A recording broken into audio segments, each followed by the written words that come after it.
বিভিন্ন জায়গায় বৃষ্টির জন্য নামাজ পড়া হচ্ছে, কিন্তু তাও বৃষ্টি হচ্ছে না। এতে করে আমরা কি বুঝবো? আল্লাহ কি আমাদের উপরে নারাজ? দেখুন, বৃষ্টি প্রার্থনা করার যে সালাত, সেই সালাতকে বলা হয় সালাতুল ইস্তিসকা। এই সালাতুল ইস্তিসকা আমাদের প্রিয় নবী সাল্লাল্লাহু আলাইহি ওয়াসাল্লামের সুন্নাহ, তিনি এই সালাত আদায় করেছেন। অতএব বৃষ্টি প্রার্থনার নামাজ আমরা আদায় পড়ব। বৃষ্টি আসুক অথবা না আসুক, আমরা আল্লাহর কাছে দোয়া করব, আল্লাহ আমার দোয়া বাহ্যিক দৃষ্টিতে কবুল করুন অথবা না করুন। কেন? একটা জিনিস চেয়ে যদি নাই পাই তাহলে চাইবো কেন? কারণ হলো, এটা দুনিয়ার মানুষের কাছে চাওয়া নয়। দুনিয়ার মানুষের কাছে চেয়ে যদি আমি না পাই তাহলে চেয়ে অযথা নিজেকে ছোট করবো কেন? এটা হলো দুনিয়ার মানুষের হিসাব। আর আল্লাহর হিসাব কি? আল্লাহর কাছে যে আমি চাইলাম, এই চাওয়াটাই একটা ইবাদত। আমার কাঙ্ক্ষিত জিনিসটা আমি পাই বা না পাই, এই চাওয়ার কারণে আমার আমল নামায় সওয়াব বা বিনিময় অটোমেটিক লেখা হবে, যদি আমার চাওয়াটা আল্লাহর জন্য হয়ে থাকে। কথা কি বুঝাতে পারছি? দোয়া করাটাই একটা কি ইবাদত। দোয়ার মাধ্যমে আমি যা চাইলাম সেটা আমি পাইলাম কি না পাইলাম এটা দেখার দরকার নেই। আমি যদি নাও পাই তারপর শুধু দোয়া করার মাধ্যমেই আমি একটা ইবাদত করলাম এবং নেক আমলের উপযুক্ত হয়ে গেলাম ইনশাআল্লাহ। এক। দ্বিতীয়ত হলো, অনেক সময় আমাদের দোয়ার ফলাফল অনেক পরে গিয়ে প্রকাশ পায় বা আমরা পাই। এরকম বহু ঘটনা আপনি পাবেন। আপনার জীবনে অনেক আগে একটা জিনিস দোয়া করেছেন, আপনি নিজেও মনে করতে পারেন না কখন দোয়া করছেন, ভুলেই গেছেন আপনি হয়তো, আল্লাহ বলেন না, আল্লাহ তাআলা বলেন না। ওইটা এমন সময় ফলে গেছে যে আপনি নিজেও মিলাতে পারছেন না। হয়তো পরে অনেকদিন পরে, আমি কোনোদিন আল্লাহর কাছে এটা চেয়েছিলাম, আল্লাহ এখন আমাকে দিয়েছে। বান্দা যখন আল্লাহর কাছে কোনো দোয়া করে সেটা তিনভাবে কবুল হয়। কয়ভাবে কবুল হয়? তিনভাবে।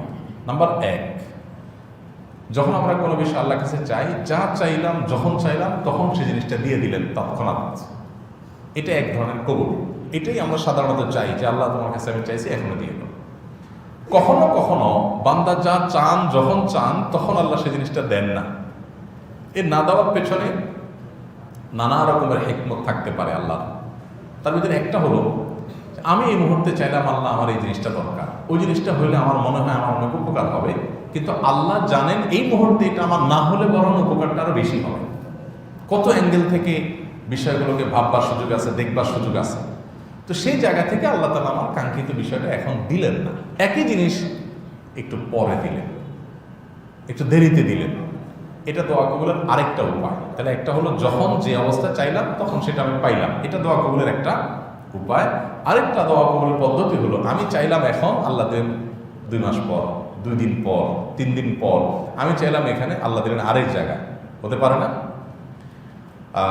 চুয়াডাঙ্গায় আপনারা দেখেছেন ওলামা একরাম ইস্তেসকা পড়েছেন, তার আগের দিন আমরা ইস্তেসকার নামাজ পড়েছি, না যেন একই দিন আমরা ইস্তেসকার নামাজ পড়েছি, এবং রাতে সেখানে স্বস্তির বৃষ্টি হয়েছে। অর্থাৎ এমন বৃষ্টি হয় না যে ফসলের ক্ষতি হয়।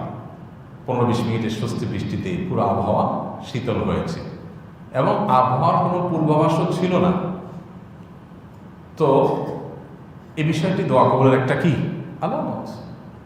আল্লাহ তাআলা যেখানে যখন যে অবস্থায় দেওয়াটা আমাদের জন্য কল্যাণ করে রাখবেন, সে অবস্থা তখন সেটা দিবেন। ইমানদার হিসেবে আমরা 2 অবস্থাতেই আল্লাহ তাআলার উপর সন্তুষ্ট থাকবো। তৃতীয়ত, দোয়া কবুলের আরেকটা প্রক্রিয়া হলো, যখন যা চাইলাম তখন তো দিলেনই না, আবার পরেও দিলেন না, জমা রেখে দিলেন যে বান্দা দোয়া করছো, এটার বিনিময়ে তোমাকে আমি এখন দিলাম না, জমা থাকো, তুমি আমার কাছে পাবা। আখিরাতে বান্দাকে আল্লাহ তাআলা তার বিনিময়ে সওয়াব দিয়ে দেন।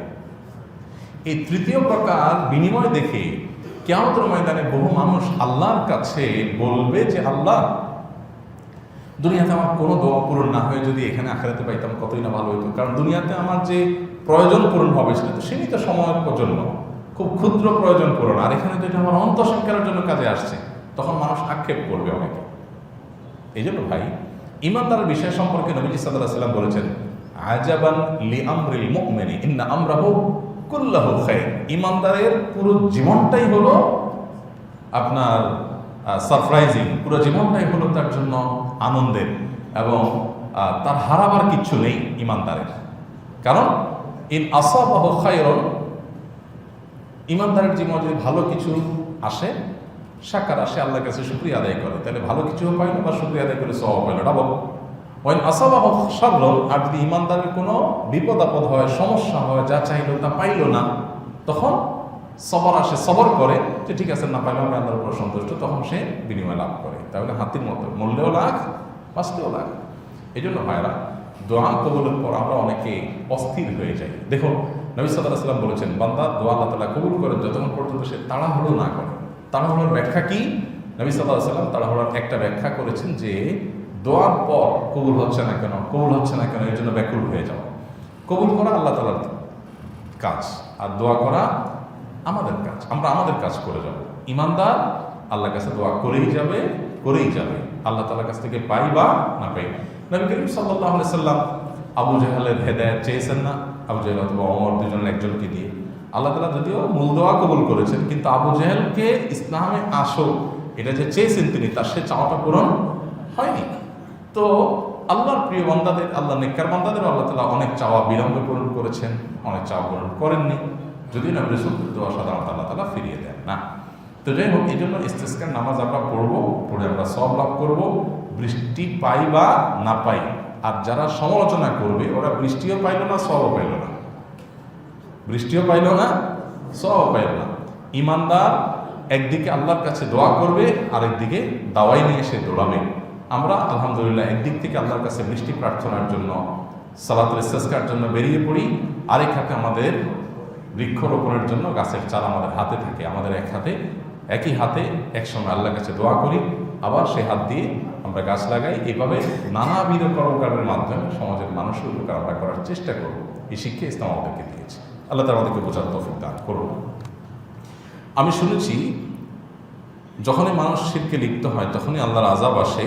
তাহলে দুবাইতে অতিবৃষ্টি, বন্যা হয় কি আযাবেরই লক্ষণ? আচ্ছা, আগের প্রশ্নের একটা সম্পর্ক রয়ে গেছে, সেটা হলো যে আল্লাহকে নারাজ হয়ে গেছে কিনা আমাদের উপরে।